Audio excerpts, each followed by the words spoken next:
So we're just going to do a bit of marking for thinning in this woods here.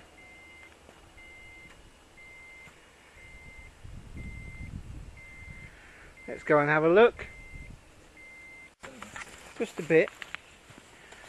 And you know, we were talking a couple of days ago about gaps around the crowns.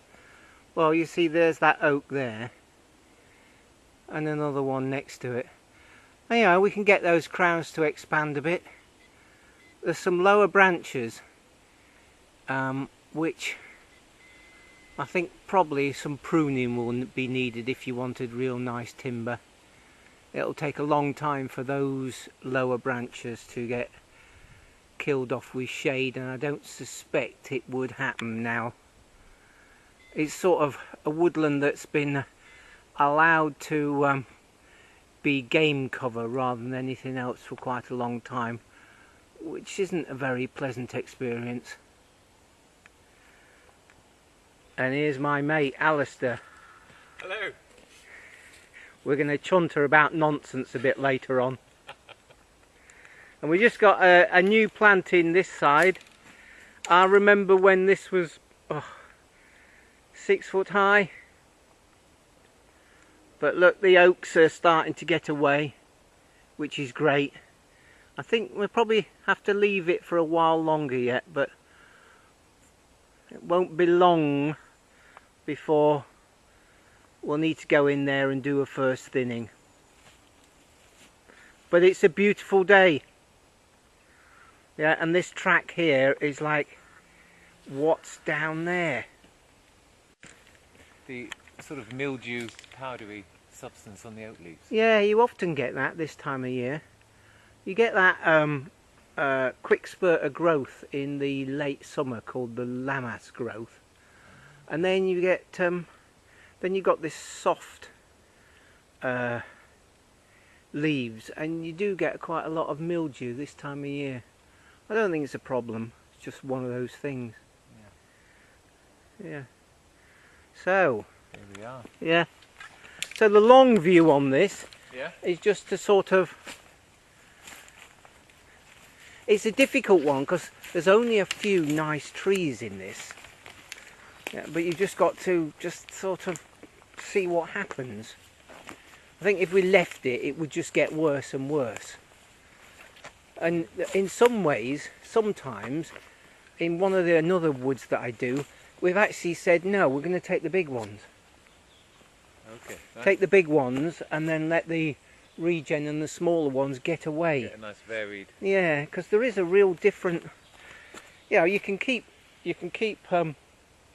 thinning and thinning to the point where all the volume is in the big trees, and then what do? And definitely replanting nowadays, what with squirrels and rabbits and deer and whatnot, is a nightmare. Keep getting hammered. Yeah. Oh, you took that big one, that big split one, did you? Yeah. Was that entertaining? I nominated Charles for that one. Did you? And he very confidently and aptly, yes. He just knocked it over. One went each way. Right. Yeah. Did he use a dog tooth or anything, or don't you know? I didn't watch.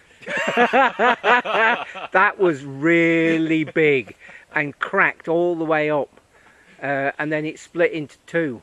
So yeah, it would have been interesting just to see what happened, but there you go. Yeah, so the long view says just try and improve the growing stock, and you've got to get new trees growing on. Yeah. So in other words, you've got to have a gap.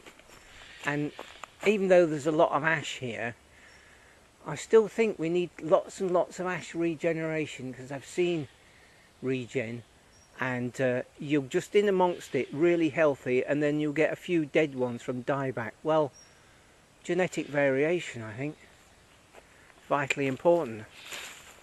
Right, and here, if I can see, we got two really nice ash trees next door to each other, and it's like, what do you do?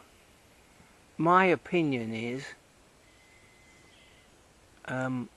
the one on the right should go, because when you look at the crown, that crown there, is sort of spreading over into the ride, and it's lopsided, whereas the crown on the left, although it's smaller, it's very even.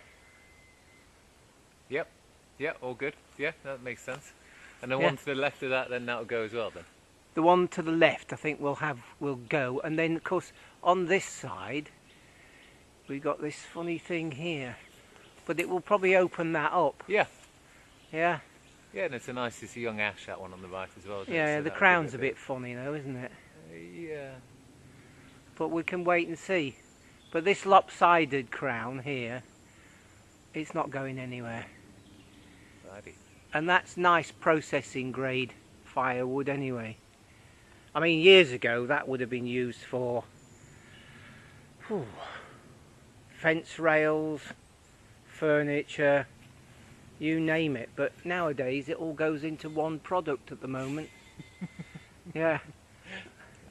And it's easier to sell one product than have half a dozen when you're micromanaging small markets and stuff like that. Yeah. All out on one artic. Yeah. Exactly. Yeah, so the day-to-day stuff, just keep focused on what you're doing.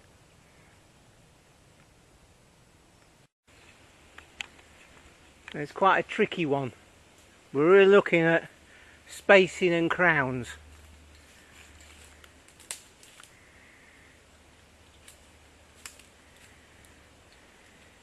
Talk to me, Alistair.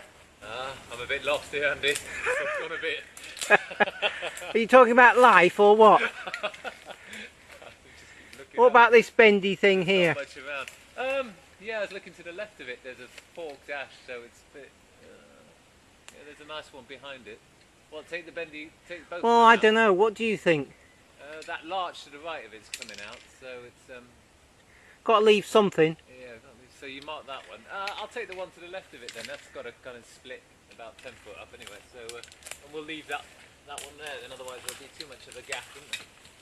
Right, you are. Brilliant. Talking about gaps, earlier on we were talking about focus of attention, Yeah. weren't we? On the long term and the short term. Well, we've gone east on this one. Have we gone east on that? Yeah. We were saying about you've got to have a view of your long term goals, but on every day it's like you know where the goals are, so then you ignore them and you just look at what's happening today. On the immediate. On the immediate. Yeah. Makes it a lot easier on a sunny day, doesn't it? Oh yeah. Living in the now, is that what it's about? That's what it's all about. Yeah, but living in the now doesn't mean you can do exactly as you please. Well, you've got your long-term goal, kind of. That's giving you your guidelines, isn't it? Yeah. So as long as you work within those guidelines, then Right. yeah, that's all good, isn't it? Yeah, yeah, and then just focus on today, not expecting to get to the end of the project. So you focus on what you're doing today, and so you're happy with what you're doing, rather always wanting to be somewhere else. Very good. Yeah. That's a great lesson. Is that a big larch there?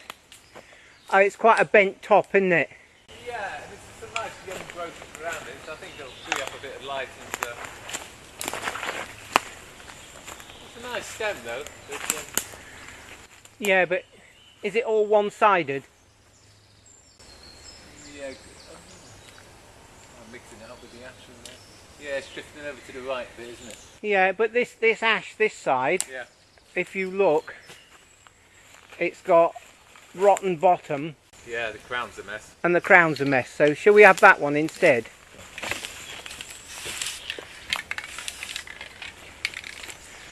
And then These two. we've got this one. I know this video is a bit weird, but there you go. You get what you get, right? So we got two close to each other. And pretty similar in. Yeah, but this one, this side, has got this that horrible big limb. side branch and Yeah. it's leaning over. Yep. But You're if you favouring look that at the one. bottom,